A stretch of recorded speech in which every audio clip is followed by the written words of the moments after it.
May the 5th, we are pulling up to London, y'all. It's the day you need to block out in your calendar. It's on a Sunday. So London, surrounding areas, all the black people that live in Europe, wherever you at, this your chance. That's right. We're super excited to be bringing the last portion of the Climax Tour to London. If you came to our show last year, this will be a completely different show. Wilder, more fun. Well, I did get on top of that couple and do the 6. And there was a woman who stapled money to her cheek and started bleeding. But we got to step it up in London. We're going to step it up. So head on over to whorehive.com and get your tickets now. We bike at it again, y'all. Welcome to another episode of Horrible Decisions. Hey, y'all. It's your girl, Mandii B, a.k.a. Peg the Stallion, a.k.a. Full Court Pumps, a.k.a. Dead Beach. I'm Weezy, and we are in LA. We just are on the on the heels of the AVN Awards, where we were nominated for Best Podcast. We didn't win it, but if you saw us, clearly we looked like winners. Hello. And wanted y'all to know, if you live in London, on May 5th, we're going to be there at the Earth Theater. It's our rescheduled Climax Tour date. That's right. Go and see us. It's a brand new show. So make sure you go on over to whorehive.com to get your tickets for London. And I figured we would just start with a little bit of catch up of where we're at in our love lives and things. If you guys are on Patreon, Weezy came to Vegas with her little boo thing. And we all had fun together. I realized that not only is this healing journey and therapy making it hard for me to motherfucking date, you know what else I realized? My friends being so fucking awesome is also like, so hear me out. We were at dinner, and what I keep saying I want is I would love a partner who's able to hop on a plane and meet me in some of the cities, because I'm touring with Tonight's Conversations. I'm on tour till June. We just did the AVN in Vegas. I'm here in LA for work. I would love a partner who could pull up on me. I love hotel sex. I've been saying it. Yeah. So I would like someone to just be able to travel and be around and kind of support me in the things that I do business-wise. And I realized where people are like, well, that's a lot to ask. My friends do it. I don't think asking someone to show up for you is a lot to ask. No, it's a lot to ask for hear me out. For a man with a regular job, my life is not regular. So if I meet someone who's not a celebrity, or even, y'all know I'd be dating ball players, and the guys that I fuck with, it's a lot to ask for because people have their own lives. However, my friends have also found a way to pull up on me in any city. They're actually asking me, bitch, send me your tour dates. Which ones can I come to? And so having friends that are wanting to be a part of this with me and wanting to travel and make plans and create experiences, I realize this is something I want from a partner. And it's something I haven't been able to get. It's something that with the type of men I like to date, they don't have the time to do.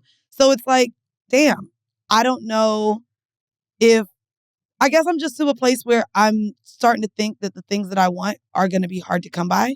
But also I'm finding so much happiness in my friendships that I'm just like, and what I need a nigga for? Girl, I feel like I've been happy with my friends for a long time. You have too. We've always had great friends that we travel and do shit with. That shit do not keep me from looking for nickels. I don't know. But it is for me right now. I don't know. But I think that maybe because you've gotten to fill your schedule with dates with friends, vacations with friends, that's probably it, right? Like being able to have something on the docket to where you get to have a new experience.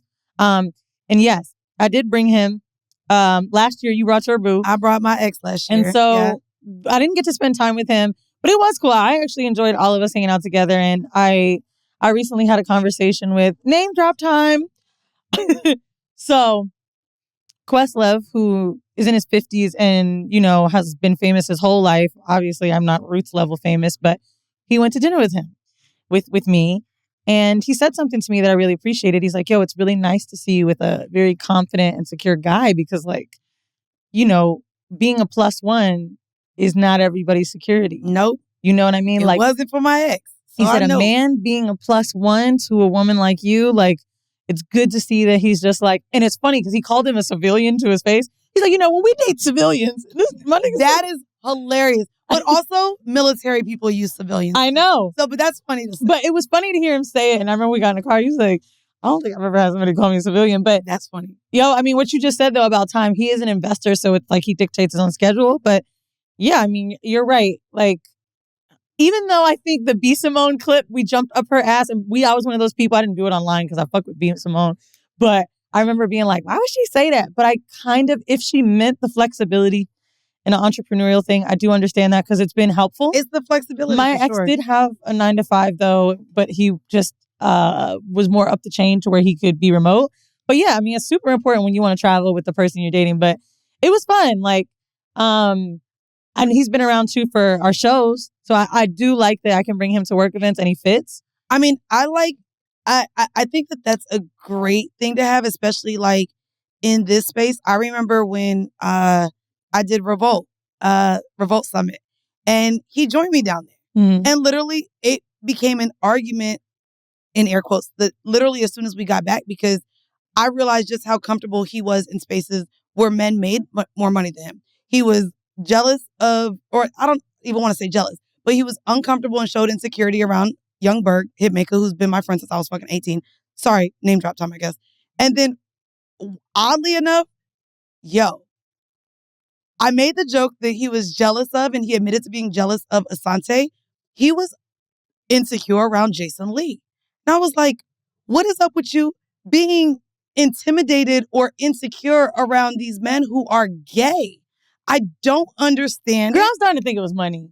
No, because handsome people. No, for sure it was a money thing. Like he was very handsome, but even making the money he made in retirement was not close at all to like being around celebrities. It's not the same. It's not comparable. I don't care if a man makes $100,000.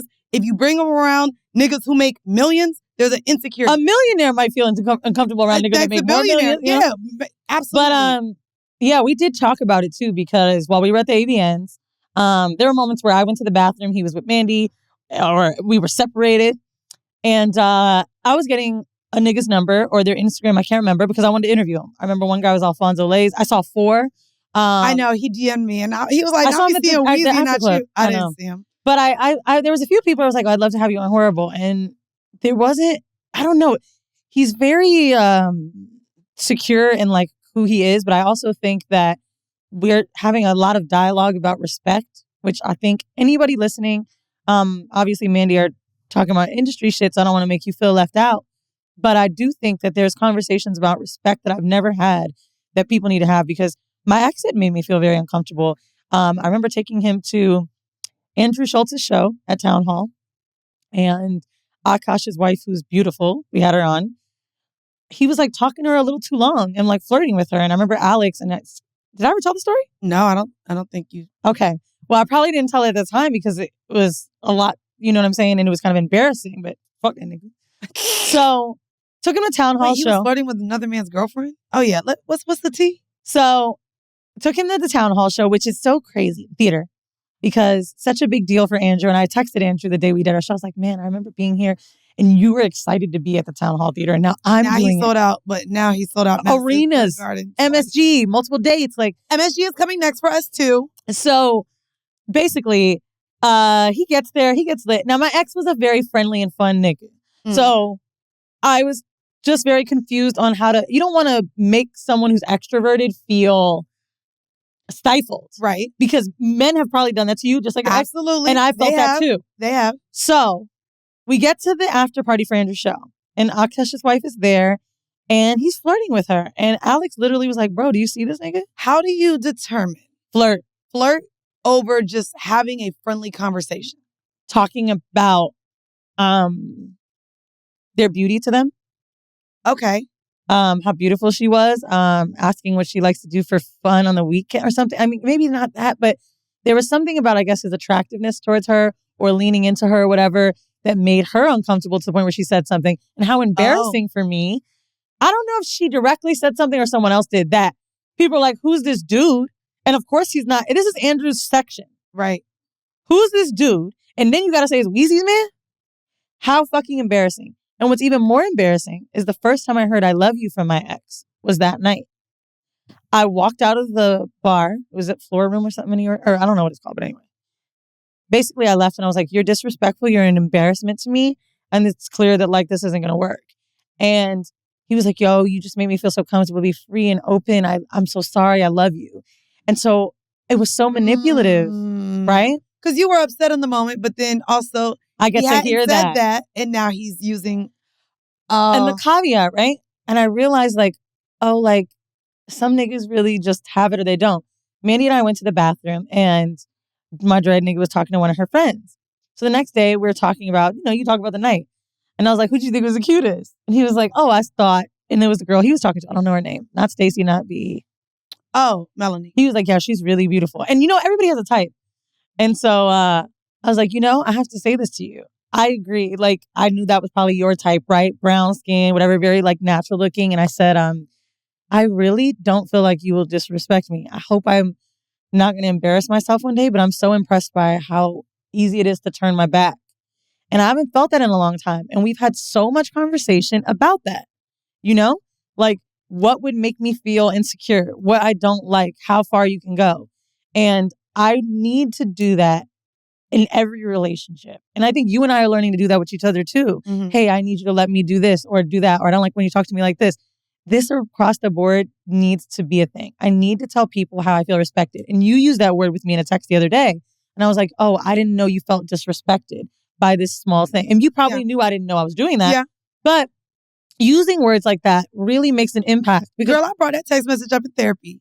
I said, can you believe how well, like, it was just sitting with me and we had 4 episodes. Wait, let's read it. Let's read it. Okay. Dang, not us telling y'all tea on a regular episode. Hold on. I'll read your text to me and you read mine back. Okay, because So Mandii texted me, I wanted to have a guest on that I thought was kind of whack, but she looked. Hold on, let me go back. I know, damn, we were texting. We've been texting a lot. Oh, I found it. Ain't y'all proud?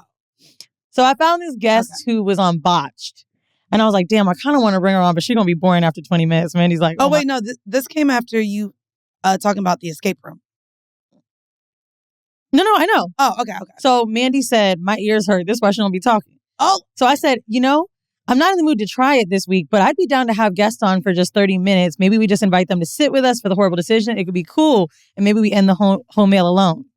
She says to me, I'd really like to go by our outlines this week. I spent a lot of time working on them, and the free flow we've done in the past doesn't work for me in the past 4 episodes. It literally spins my brain, and I'd like for my time to be respected. I would also love your outlines sooner so I can add to them and be better prepared for guests. And Weezy's response was, I understand. I'm not sure how you feel disrespected on time exactly, but I'm willing to listen. But you should know I'm not trying to disrespect you while we're podcasting or interviewing a guest if I'm not asking outline questions. But I'll try to be mindful that you want segments done. And it's really like, to me, where even the disrespect, and again, y'all know how anal I am with time. So to me, the disrespect wasn't that I felt like you were intentionally disrespecting me. I just felt like my time was being disrespected because I'm working on an outline. I'm working on an outline, and then I would love to look over yours, and I'm not getting them early. So it wasn't that you were doing anything, but I literally brought that up in therapy, and I was like, this feels so good that I'm not just sitting on this and now cycling in my head that Weezy just hates me and doesn't want to.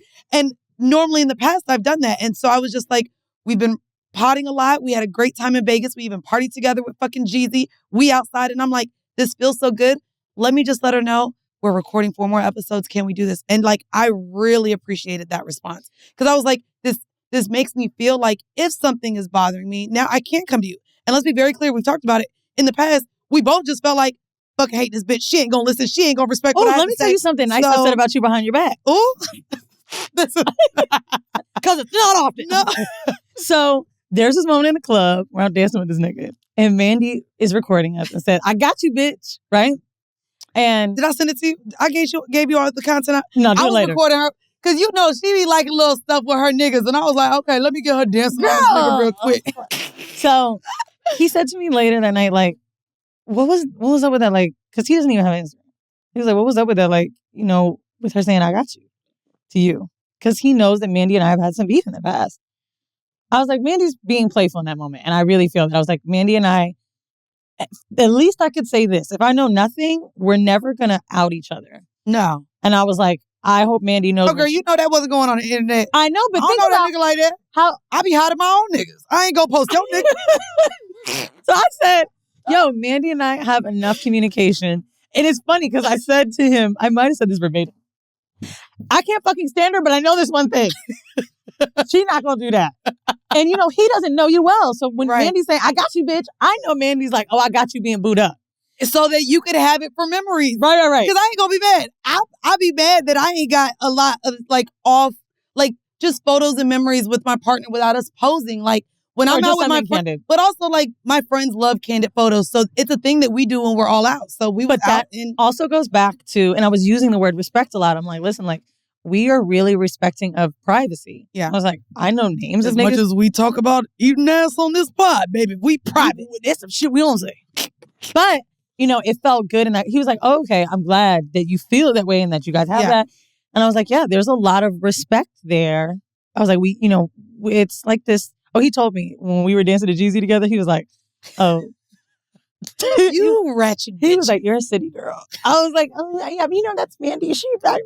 But no, I think that every relationship, just to wrap it, there's got to be some conversation, again, on how you like to be respected. Yeah. With Mandi's, maybe timing. Yeah, I'm working on what respect look like right now with me and I don't think I knew either. And so in openness, it was so interesting to learn what I needed and liked. And like, obviously growing pains will happen. I haven't really had a big fight with him or anything. And I'm so scared. When you hit a 6-month mark and you're like, oh my God, where the fuck, that's not wood. Knocks up. I don't know. Everything just seems like smooth sailing. But yeah, you gotta have a situation happen to learn. And so if it's not learning from your mistakes, you've got to maybe learn from your past traumas. So I don't know. I'm in between this. And I don't know what you think. Alex specifically tells me all the time, don't be telling these niggas how everybody fucked you up. Don't be dumping your trauma on niggas. Don't be telling them nothing. I agree. But okay, I realized talking about what Old Bay did to me has course corrected a lot of shit for this nigga. Because he's like, oh yeah, I know you don't like this, or I understand you've been lied to. Like, so some of it's helpful. I think there's a way you got to do it, but I'm curious with you, because you've overshared on this podcast. I'm not saying that in a shady way, but like you. Oh no, I'm an oversharer. Period. Okay, on everything. So when dating now with new people, how much are you telling about your ex? And are you waiting until maybe there's some more rapport? Are you first date talking?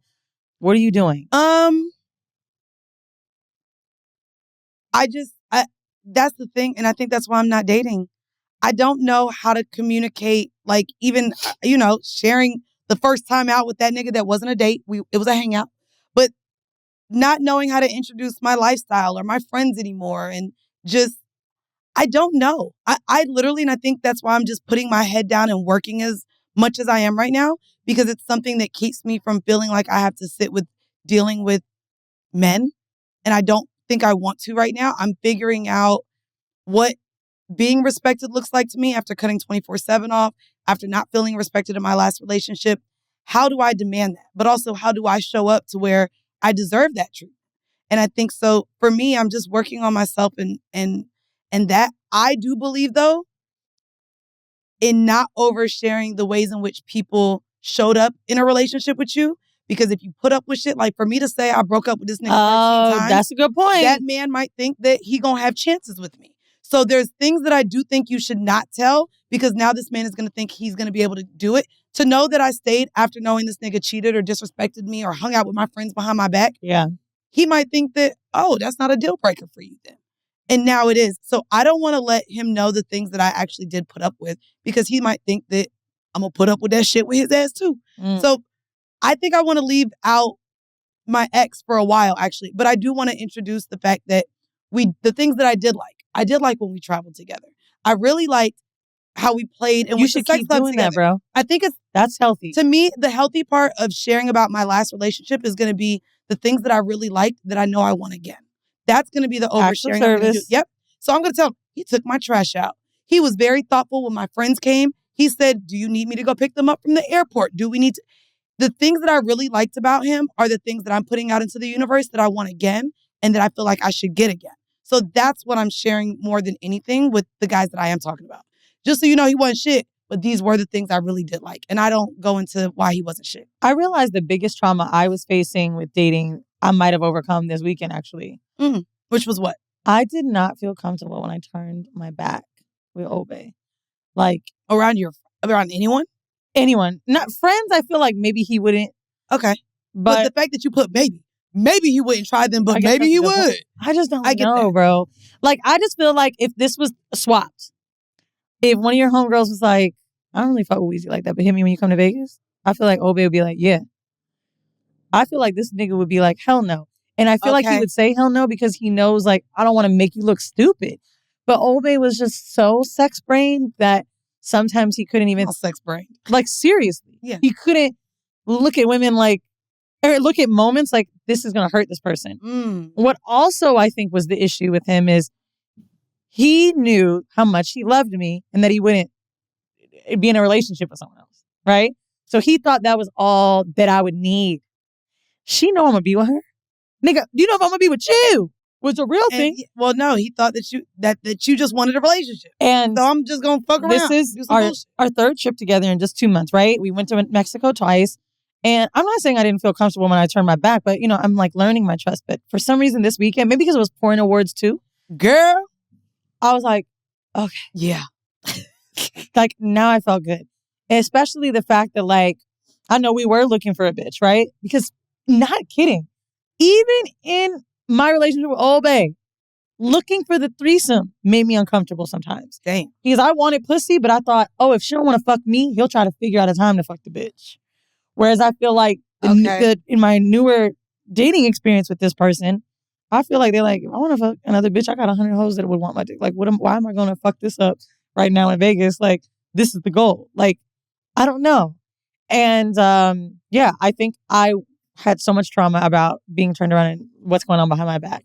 Embarrassment and shame is something I was feeling a lot. And I also had a lot of moments where I was feeling triggered when you were going through shit.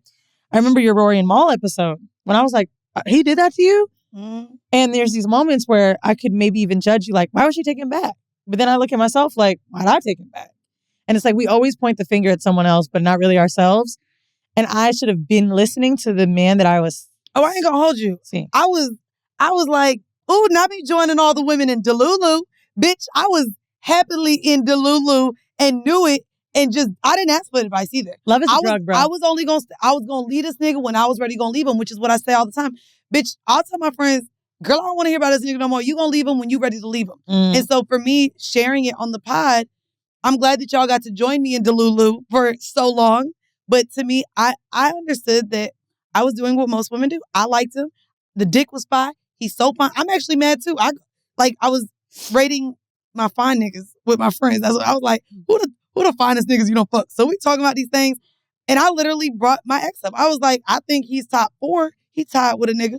But I was like, he like top 4 of, to me, the sexiest. And he's number 1 with sex. He's not in the 4 that I know you fucked. I'm sorry. We'll have to talk about this off air. You loved him. No. He, to me, was top 4. Him, Green Eyes, 24/7, they're in the top. And then the other one, I call him Detroit on the pod. So I've mentioned my 4 finest niggas. You're just talking about niggas you fucked, Mandii? You are Delulu. Okay, all right. Calm my down. bad. I don't know how much. Let's get into, I don't know what list you got over there, Rich. I don't know which niggas you know. Hold on. Oh, you know we mentioned him. He's 5. He's fine, but he not top 4 or 5. The first one you said, but then the first one you said is short. Bitch, he like 5'10". He's not gonna make my girl, top. your ex had no hair, babe. He was bald. I like Mr. Clean Hoe. Don't do me. I ain't seen you fuck with a bald nigga before him. There's a first time for everything. Well, let's get into our vanilla shit. And this actually may be me. Where I'm going in my dating journey. This is from the New York Post. And a woman says that she is head over heels in love with an oak tree. But it isn't about sex. I think this is about to be me. I'm about to just find something I love. I saw this too. If you fall for a tree in the woods, does it make a sound? A self-proclaimed ecosexual bitch. I ain't even gonna hold you. I'm done with all these sexuals, all these goddamn titles. A self-proclaimed ecosexual took nature loving to the extreme after becoming infatuated with an oak tree, which she says fills her with erotic energy. I don't know how a tree make her pussy thump, but that's what she said. You get it? Thump? You see what I did there? Anyway, there was an eroticism with something so big and so old holding my back. She is a self-proclaimed ecosexual defined by, here come the ecosexuals, as a person who finds nature romantic, sensual, and sexy. and often imagines Earth as their lover. I ain't gonna hold you. I'm tired of spiritual hoes. Bitch, that's what I was about to say. This remind me of you crystal rubbing, stargazing, zodiac loving bitches. Why is it that these, you know what? Spiritual hoes are the new vegans for me. Not the new, okay, in what way? Explain the... I had a problem with the vegans, and now y'all niggas weaning off. I'm gonna tell you what, I don't like about Nah, you. because I ain't gonna hold you. They only weeding off because they don't learn how to make these that jackfruit taste like oxtail, pulled pork, chicken. Bitch, I hated vegans at one point, but bitch, them things kind of... I actually think vegans are starting to understand that the processed foods ain't really hitting.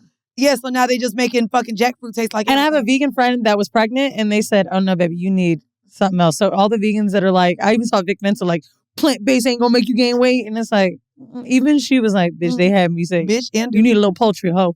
Anyway, this is my problem with spiritual. Actually, niggas too. The dudes are doing it now too. The Hotep niggas. Oh no, they do. The spiritual people online don't seem real to me because they're all selling it. And I don't believe that when something is that real and precious to you, you're gonna fucking make so much money on it. Like, I just don't fucking believe it. Not saying I've never contributed to the culture and paid for a psychic or some shit, but I just believe that someone's spirituality constantly being shared online or for profit isn't a real thing. Which, looking into this, she does have a self-intimacy guide, and she specializes in erotic storytelling, which means there may be some way in which she's profiting off of even... Bitch, she's in the New York Post sharing. Okay, well, I guess even she knew the tree would get her. You might be right, though. But like, okay, for example, one of my homegirls was like, oh, let's go to this breathwork class. And I was like, okay, she's a woo-woo bitch. Not a woo-woo. And when I got there, the girl that was leading it gave hella, like, you know, oh my God, vibes, right? And I was kind of feeling it. I was like, oh my God, you got me in my bag. Like, my vibration is just feeling so this and that. So then, of course, we all go out for drinks after. Not saying spiritual bitches can't drink, fuck, or do whatever they want. I'm not saying that. But she starts to vent. You know, she knows I work in talking about sex, whatever, sexpert, whatever you want to say. And like all of the insecurities that she was having in a relationship just started pouring out, and these things she was confused about and how she can't manage it. And I'm like, why don't you do some breath work, bitch? You could, why don't you? Like, how can, and I'm not saying like a therapist can't have a therapist, but there is a lot of the preachiness in spirituality on social media that is just not it for me. I'm curious, Liz Goldwyn is the most spiritual person I know. Have you come across these spiritual type of women in dating? Like, okay, would a spiritual woman be a red flag for you? Like the girl who wakes up and has to burn the sage and rub her crystals. Oh my God, I got to charge them in the moon tonight. Oh my God, your rising star moon. What does that do for you in dating? Does it alarm you at all? Is it a red flag? This happened last weekend. What time were you born, Danny? I went to the shorty's house and she had a whole little like a altar. Yes, in the back of her closet. Wait, did she show you? Yeah. Okay. Hold on. Okay, I was gonna say, wait, let me. We about to judge you, bitch. No, I'm not. No, you're not gonna judge people with altars? Listen, I'm gonna tell you why. My close homegirl, who's Dominican and been practicing Ifa since she was a child, does that. Okay. So I've never seen her post her altar on Instagram. I've never seen her fucking need to tell niggas this, and that. Like, I think that you can exist in that. That can be your religion. That can be your thing. I didn't know Beth or, well, Denny, it ain't Denny. Well, how long we been working with Beth? I didn't know that shit about her. But Denny, as a man, with you being the only one in the room, yeah. If women have those things, how did you receive that? Did it turn you off? Were you inquisitive about it? How do you feel about that? The way she made it, she explained it. It was she black or left? No, she was a white woman. Sorry. Oh, what? Damn. I know, but wow, I know. I wasn't expecting that. Wow. Somebody. Okay. Yeah, it's 2024. I'm different. Anyway, but I love. You're new me. I she know was that's right. white with an altar. I love black. Satanic. Yeah, it's giving. It's giving. I'm sorry. I ain't gonna hold you. I'm That's literally like, different. she not a Bruja. She not Haitian. If She not a Zoe. It's not voodoo. A white woman with an altar. Go ahead. Tell us about the Wiccan. Nigga, you about to be in the sunken Hey, place. turn one of them cameras, Beth. Get it on him. We about to. This is crazy. But it was like non-denominational. It was like Buddha. She was talking about Buddha, Jesus, and all kind of stuff. So like not Buddha and Jesus. That whole lost. Is I lost. know. I was worried at first, and then the way she explained it was. Who brought you to the sunken place? I know, right? She used the word offering. No. No, seriously. That's what altars are. You give an offering. Oh, I guess there was a little, yeah. It was very spiritual. I was worried at first, but the way she explained it, it wasn't as scary. You know And what? so you going it's a on a good thing second you date? always complain about, I guess it's not. You be talking about how you losing your hair. If a piece of that on the floor. so wait. So are you going on a second date? Like, so it wasn't a red flag. You were like, On okay, a second cool. date, he was at her house, so you fucked. And the snort is a yes. No, the eye covering. Look, he like, Yeah, bitch, I fucked this white bitch with an altar. wow. Get your life together. 2024 is And not what's your going Instagram on. again? Comedian. Hopefully you can put this part in one of your sets. I ain't gonna lie, this needs to be a joke. No, we do need to. I it do is want to hilarious. shout out Danny Sellers real quick. Danny works here at WTF Media in LA, but I've always said when I saw his comedy special, I was like, damn, this nigga quitting soon. What's the name of your comedy special? Pound for pound. It's shot really well and he's hilarious. Anyway, don't fuck with this nigga because he like white hoes. With No, altars hold on, in don't do their that. closet. I love black ladies. I don't know. It was Black He ladies. said, black ladies, I like them, just not right now. Hold on, can I ask you? Yeah. I have a friend that told me that right now he's only been wanting to fuck with white girls. And I said, why? And he goes, every time I meet a black girl, he's like, I'm not meeting like black girls that ain't doing it in life. Like, I'm meeting black women at nice dinners or nice places. He's like, and a lot of them are kind of pressure, bro. Like, I'm not trying to be in a relationship. I just want some pussy. And these bitches ain't about to go for this shit with a nigga. Have you felt like dating white women maybe is less pressure? I mean, I'm dating black ladies just as much. No, I'm not one of them. He said, I'm dating. This ain't the only bitch I'm fucking. That's what he I didn't just say said. that either. I like black ladies, honestly, preferably more. It's more of it's culturally. Can we get along culturally? And then create. You got to be a creator. I'm a full-time creator, so it can't. It's hard to be with someone that's a 9 to 5. It is. I don't have a 9 to 5. I hear you, B. Simone. Yeah. D. Simone, let's go. Facts. But isn't that interesting? Like, I don't know. I That's think- I mean, that's crazy though what he just said, but it's kind of true, I guess. Well, I think he's really just not wanting to like date, and he's like, and it could be this thing, and a lot of white women know it too. I've had one or two white women tell me like, oh, when I date black guys, they make it very clear, bitch, this is pussy. That's crazy, though. I don't know if I like that stigma being on. I mean, I know it exists, but I hate that it does. The white girl that I know that told me that, and it's funny because I wanted to feel bad for her, but I couldn't. And I know don't there's, ever feel bad for I know white we got people. white listeners listening to this podcast, but she was dating this dude and she was super into him. I was like, what happened? She was like, this sounds weird, but I think that he started to really get interested in me. And he had always talked about how his family would be weird if he brought home a white girl. And she was like, I think he just had to cut it because he don't want to be a white girl. Oh, I ain't gonna hold you.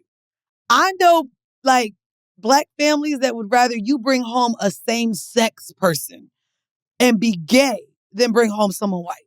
Like, Yeah. literally, don't bring them crackers this way. That's what they be saying. I've actually heard a new thing from someone African who said his mama just said, don't bring home no American girl because they don't know how to treat men. And that other cultures apparently are better mothers. And Look, you over there. You agreeing? No. Oh, okay. no, You no. just look too like, mm-hmm. Like I'm just switching up the See, he's like, I'm angles. just working. Oh, you were just He's like, I'm just working. But you know what? That's interesting though, because Crazy. when I was getting my hair braided in South Africa, which by the way, I can't believe that shit was only $35. We were talking a lot about dating, and I actually don't know if I brought this up on Patreon with you, but I was curious to know if you've ever had. None of my homegirls that are African have maybe grown up or dated in Africa. Maybe they were born there or whatever. Right. So the girls were asking me about dating in America. And she was like, oh, do they call you bitch? Do they say this? They always seem so mean. Oh, wow. And I was like, oh, and I was telling them how I was having a great experience dating an African right now. And so I was talking about something I cooked for him, and they were like, wow, you have a job and you cook? And I was like, oh, maybe this is a thing.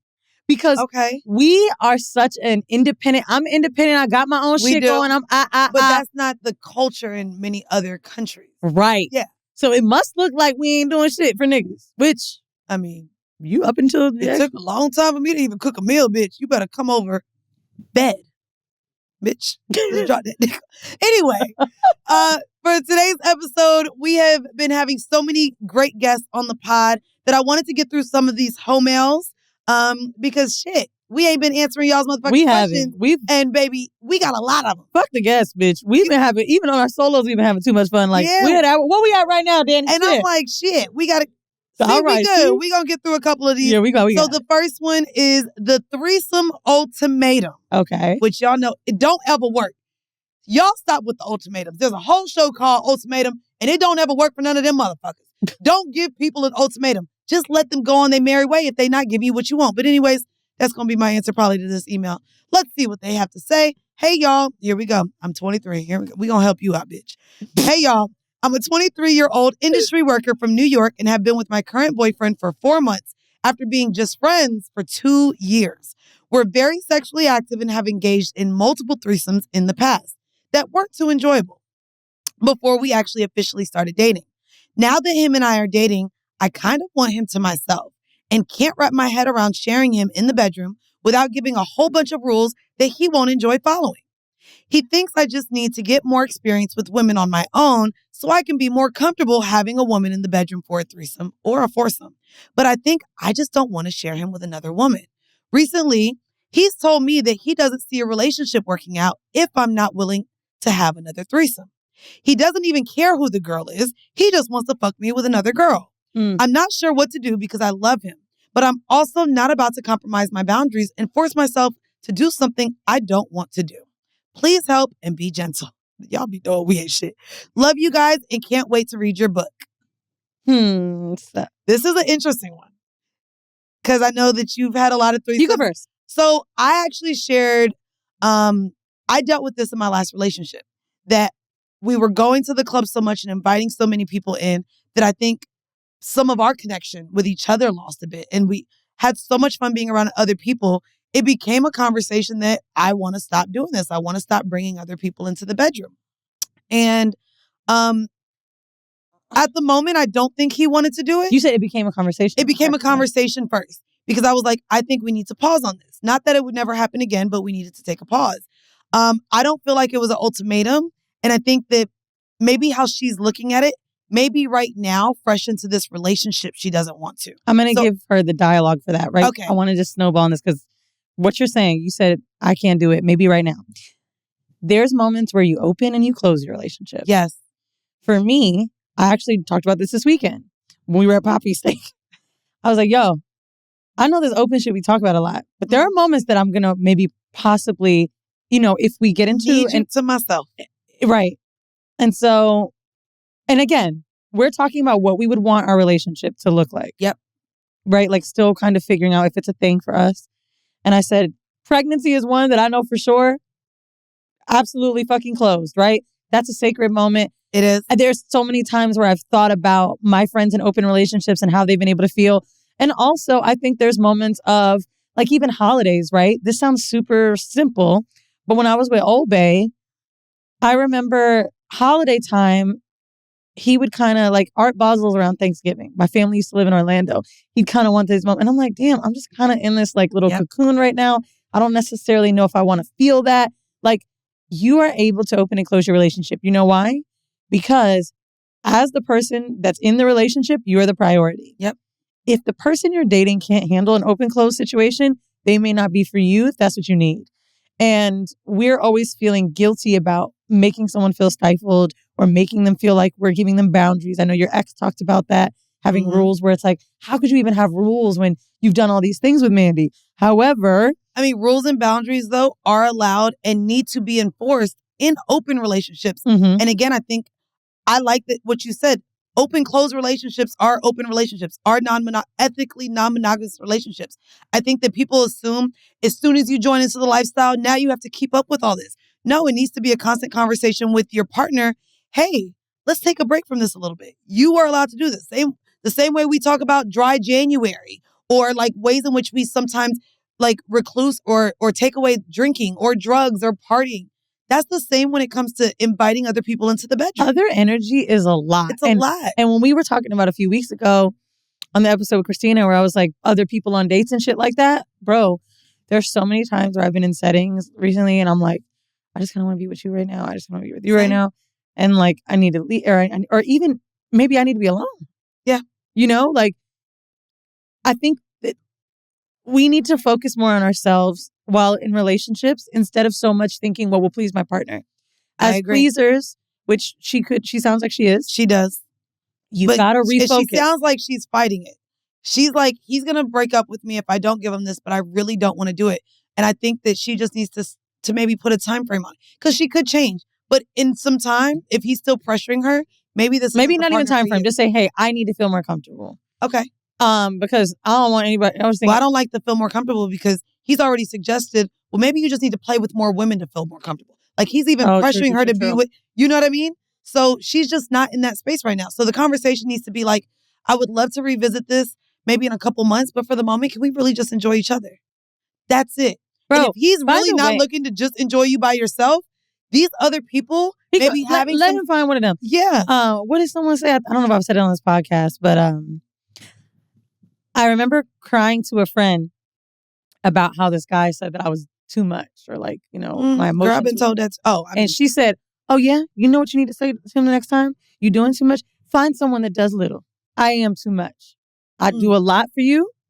I bring a lot to the table. Maybe you need to find someone that is smaller, that does little. Women need to be okay with just walking away from someone who does not fit them. But also, the power in being able to not be scared of when you need things. Like, you can't tell him this and be like, I'm scared you're going to break up with me. You need to have your chest high because when women are confident and know what they want, it's better received. And if he really wants you, he gonna see that you're putting your foot down and he not gonna want to lose you.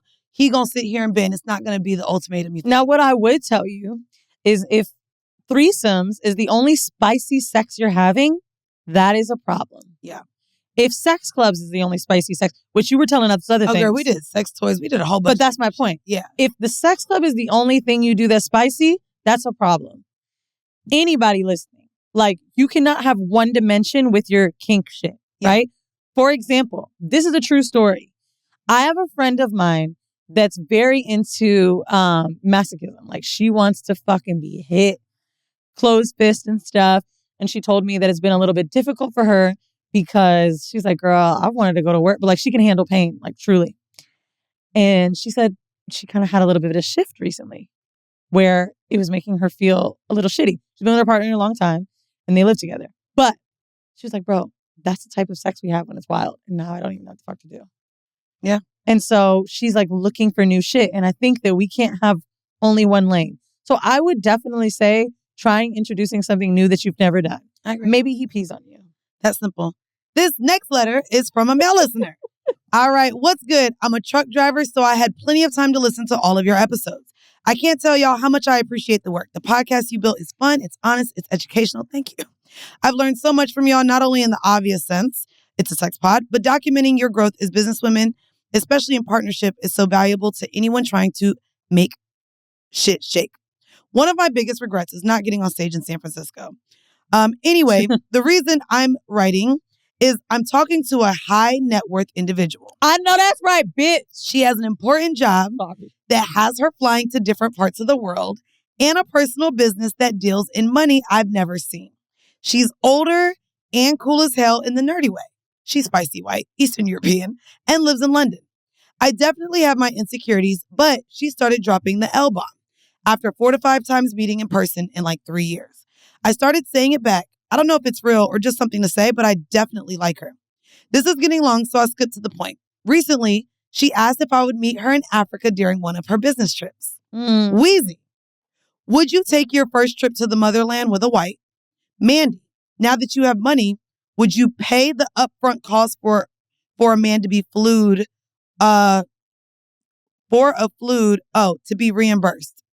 Y'all are fire. Signed, a nigga in the scarf. So he's asking if you would go to Africa with a white person and asking me if I would front the money to pay for him to come and he reimburses me later. Okay, hold on. Let me explain here. This is very interesting. Okay. Oh. So Mandi's been to Africa a few times. I've only been once just now, right? It's only to South Africa. However, I thought this was a woman writing about a lesbian relationship. Oh. And when you said signed a nigga, at first I was like, oh, Signed you're a girl in the scarf. You're a black girl going with a white girl to Africa. Whatever, you brought your friend. This is a black man dating a white woman. Yes. The temptation. The temptation. I'll say this. I went to Africa with my friend because he was on tour. And Mandii has talked about going to Africa with her friends because they're linked Well, up. and that's the thing. He didn't say what part of Africa, I don't think. Right. But I wanted to just make this point. Yes. Going to Africa with an itinerary is kind of cool because you're kind of like, oh, all right. Like, I'm assuming she's got the hotel figured out or whatever. Like, something about that, it's so far that it was easy. Like, my first time going to Tokyo, like, I remember being like, whoa, I don't even know what the fuck I'm doing here. Like, why didn't I make plans? I'm like Googling on the plane. I do think it's good when you're going to a big new place to go with someone that kind of has a bunch of shit to do that's already lined up, if that's the case. I guess if the trip is free. I'll be honest, we're talking about, so Africa is a continent. We know we don't need y'all hopping in the fucking thing. Oh, also, to me, South Africa with a white woman is easier than like Ghana, Nigeria, Senegal. Like, these are other places I've been. You going with a white person to these places. That's a good point. And she not going to build a village for these niggas or something. What is she going there for? Wait, I need to know what she going for. Are you going to help the people? Otherwise, if you just go in there as a colonizer or something, South Africa might work out. What? I can't say that. What? That's what they be going over there for. It makes them feel better. I'm just saying, what is the reason that she's going? You know, the white guilt, you know what I mean? So it depends because Ghana. I feel like my wig just got pulled back. Well, I'm saying that too because Ghana, bitch, I was the lightest person that I saw in Ghana. Like in Nigeria, there's a difference in. I didn't see white people. You know what I wanted to mention that I've been in. So I was telling, we were hanging out with just a lot of friends, right? And this is like December in Johannesburg, so just mix and match and talking. And I was saying to this black girl, like, bro, I be seeing so many interracial couples here, and like in the States, me and my homegirls be shading them and shit low key when we see like lit niggas with a white girl. And it's just, sorry, it's kind of something we do. It is what it is. It is what it is. But she said sorry, to me, Danny, we're still judging you too. But anyway, these white girls know we do that shit. I know, but yeah. She said something I found so interesting. She said, Weezy, apartheid just ended. Yeah, no. I learned about all that shit. She said a lot of these black men are just fucking these white girls because they're like, you goddamn right I'm fucking this white bitch. She's like, they have a really big power trip. She said in the States, it's an allegiance and an alliance to wealth. She said here, they actually feel like they're a conqueror. They feel more like fuck you to white people when they date white people. Interesting. She said, so the reasoning and the oppression that black men had, not saying black men, obviously we know Emmett Till, hello. Yeah. But she's like, it was something we saw in our lives. Whereas it's a little older for you. Yeah. And she's saying that it's a different thing. So I think you're right. That's a great point. In South Africa, probably not. Anywhere else, I don't know. But if the trip is free, I would always want a free trip. Well, no, that's what it seems like too. He brought out being flued out. Like, now that would you pay the upfront cost and be reimbursed? Yeah. So no, I'm not going to hold you. If I'm going to fly a nigga out, a part of me would be more turned off to feel like he got to set up a payment plan to pay me back. I mean, he already seems like he knows that. But no, to me, like the reimbursement to me will not happen. My homeboy told me he does that because he's like, hey, these bitches be having miles and shit. I ain't about to fucking type in your TSA pre-check. I'll send you the money. How much is the flight? Yeah, no. I'm thinking of getting there and then getting there. Like, to me, I'm not flying a nigga out. I, though, will tell somebody. Well, this one will. Right. But so what I'm saying is that's not, so he asked me this question, so I'm answering it. I'm not telling the nigga to reimburse me. That's corny. So to me, I always ask a guy, especially now that I do have money, the hotel is covered. I might pay for a dinner while you're out with me. I'm going to look out while you're with me. Girl, I invited Green Eyes to come. I'm like, well, pull up to New York. You can stay with me. I'll cook. I'll feed you. If we go out, I'll cover it. But I'm not paying for no nigga flight. Well, one other thing I wanted to say actually was, I don't know. If you have the extra funds and you want to, fine. If the trip is free, I would definitely do it. But the other little caveat I had was, if you don't get that much time off, that's a big trip. Don't use your only big trip on someone that you don't know how it you're doesn't seem like you don't even on your big first you like trip. her, but you don't love her. Yeah, because when I was working in 9 to 5, she said, "Say that PTO." I had to be very particular about my trips, and that was a lot of the shit I would say. I'd be like, I ain't about to waste 3 days, 4 days with this nigga when I could be with. By the way, y'all gotta look up the trips, or the trip tips now for PTO. Every year there's a TikTok, and they'll let you know how to take the least amount of time off for the most amount of days based around the holidays that are happening. So like, take a half day here, take a half day here, or like Memorial, because it changes at the weekends. Yeah, the holidays were sometimes Fridays and Mondays are off. They'll say use a Wednesday and use a Tuesday so you could have this many days off. So look that up. It's online. So this is going to be our last one for today, and then we'll get to them gay niggas after I edit it and revise it and shorten it. Because what the fuck? Y'all, if you send in your Heaux Mail to horribledecisions@gmail.com, can we limit it to 3 paragraphs, baby? When I say paragraphs, that's 3 to 5 sentences. Okay, we're taking it back to language art. Yes, to the one with the boring boyfriend. Your mail was long, but we'll get to it. Yeah, we just got to edit it a little bit. All right, this one comes from, they're asking for advice. Advice for a traumatized, horny virgin. Dear Weezy and Mandii, first off, I want to let you know, don't be mad, that I discovered you guys my freshman year of high school, and I want to thank you guys. Oh, Lord. Yeah, that's okay. I come from a household that made sex a Just very... let us know you had sex before you listen to the podcast, and I'll feel better. She's a virgin still. Okay. It seems like. I come from a household that made sex a very shameful thing, as there was a generational pattern of teen and young pregnancies and abusive partners, which led to an overarching idea that wanting a man was a bad thing. Come on, overarching. She's a smart girl. It got to the point where I felt guilty just kissing my boyfriend at the time. But your podcast became a safe space for me to learn about and explore my sexuality. Now, I recently turned 18 and graduated high school as a junior. And guess what? No babies. I also still a virgin, but have had multiple relationships where we've done everything up to sex. So our podcast doesn't make you bitches fuck. I love it. We need to clip that. I know. You heard the virgin that listen. I love this here. Since high school. However, I am now ready to explore that chapter in my life. But alas, the men I seem to attract are assholes. In every relationship, I've ended up feeling used, as I'm very much a people pleaser and giver, and don't know how to give up that part of myself without wondering if they only want me for my body. In a couple of episodes, you guys have talked about how some of the most successful relationships have started out with sex on the first night, but given my history with guys, the fact that I can't even have sex and don't know how to have it, and the negativity built around it, I don't know how to let that part of myself go, especially in early stages of a relationship. Any advice would be great. I know I'm young and have many people yet to meet that could change my mind, but that part of myself already feels closed off when I was just starting to feel ready to explore it. I don't want to feel completely shut down from sex already and be stuck living vicariously through the smut I read. Thank you for taking the time to read this. P.S. You also inspired me to start a podcast of my own with my best friend. So glad to see how far you've come, and thank you guys for the help you don't know you've given me already. She not gonna name drop that podcast. And she didn't name drop the pod. She really want the answer. I think you have to get away from the idea that penetration is this crazy big experience and that your virginity is tied to this sacredness. I'm not trying to downplay virginity, but the reason that I am in this particular instance is because you said you've done everything but with partners. Yep. And then you said they were all assholes. Girl, that's enough. You suck some dick, that's enough. What I would recommend to you... Well, oral sex is sex, so maybe she ain't sucked a dick. She said everything up to sex. And oral sex is sex. We talked about it. I mean, but if kissing has made her feel guilty, a lot of these things, right? You're right. So you've given that part all up. the hand jobs and shit. So it's like, maybe you're putting way too much pressure on sex itself. I have a celibate friend, as we know, Brianda, and she doesn't do any of that, right? Kissing is it. So that's why I can say that a lot of this is like, you know, whether you're getting naked, things like that. I know she is having trouble dating or finding someone or talking to someone about it because there's a lot of parameters around her celibacy. For you, I think what you need to have happen to you is have sex with someone that makes you feel comfortable and safe, even if you never see them again.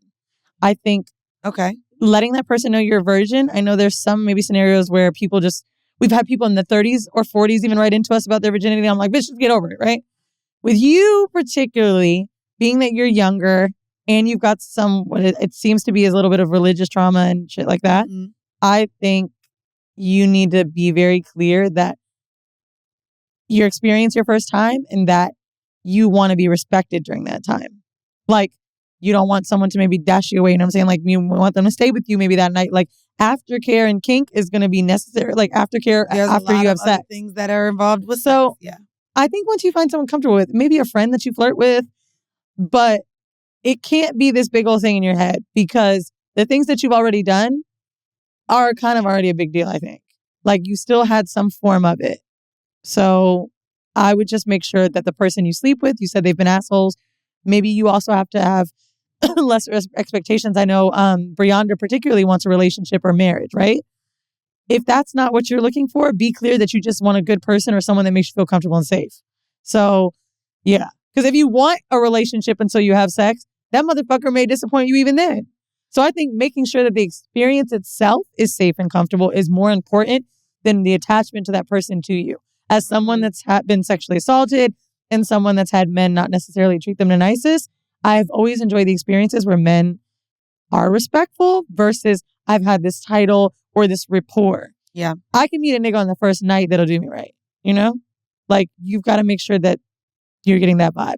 I mean, to me, this goes into something that wasn't, I guess my mind wasn't ready for it. To me, you're traumatized. You need to go to therapy and work through that and get over it. If kissing still makes you uncomfortable, I don't think just fucking a guy who might show up as nice is going to be the answer to that. I think she used to feel guilty from kissing, but I agree. It says it makes her feel uncomfortable. Yes, that's what she just said.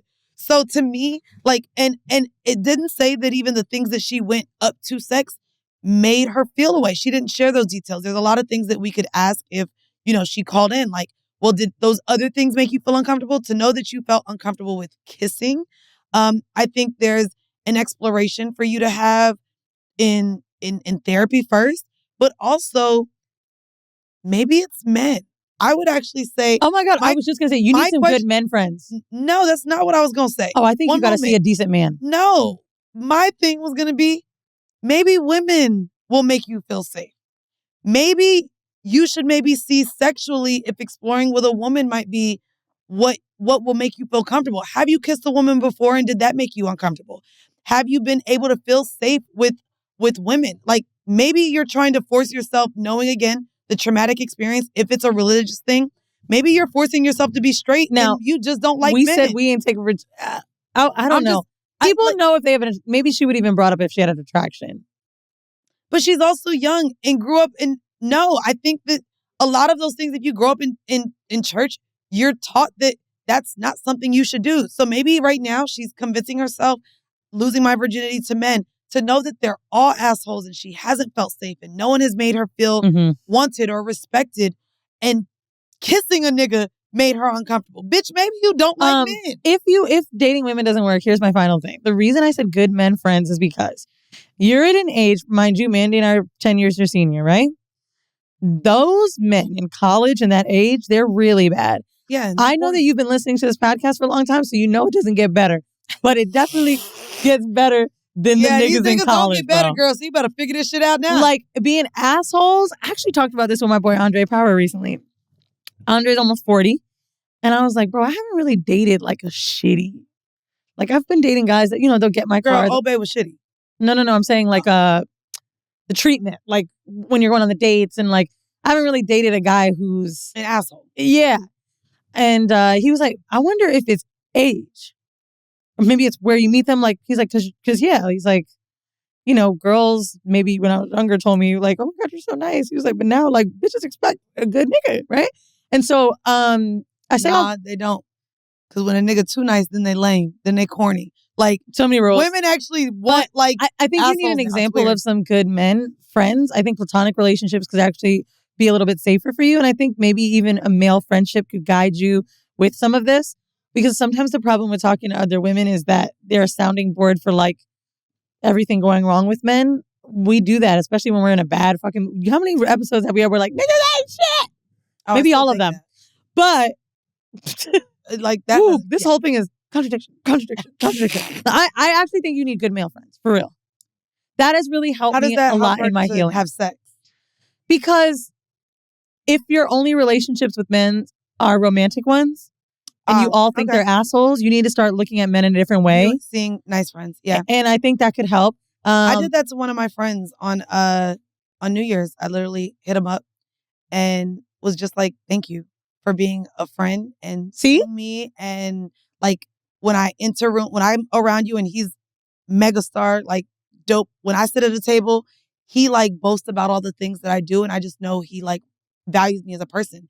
And in this space that I'm at now where romantically, I don't know what I'm doing. I literally just hit him like, thank you. Thank you for knowing that I'm deserving of receiving that from a male.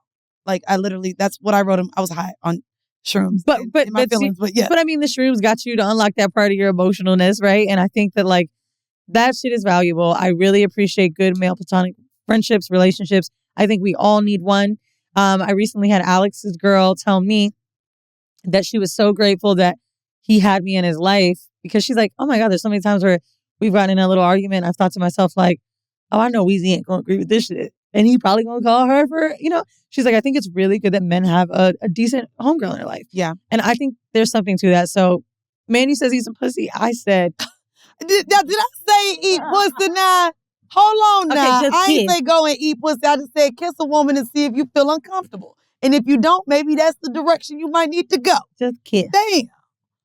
I ain't pushing that bitch into lesbianism now. Calm down. Well, your haircut. I mean, close. And so we've Introduce yourself. All right, we told To the y'all where to lady part. find us in London and ATL, but we also have had so many new and fun changes to Patreon. So Yes. if you want to see our new series, if you want to see our actual video on Patreon, which we now have, please head on over to patreon.com/horrible decisions. There's also a video that'll be on the page that'll explain our new tiers, what it brings, what you'll get included, and we're making it more simple. A whole lot of shit, baby. Anyways, y'all, this has been yet another episode of Horrible Decisions. Bye. Bye.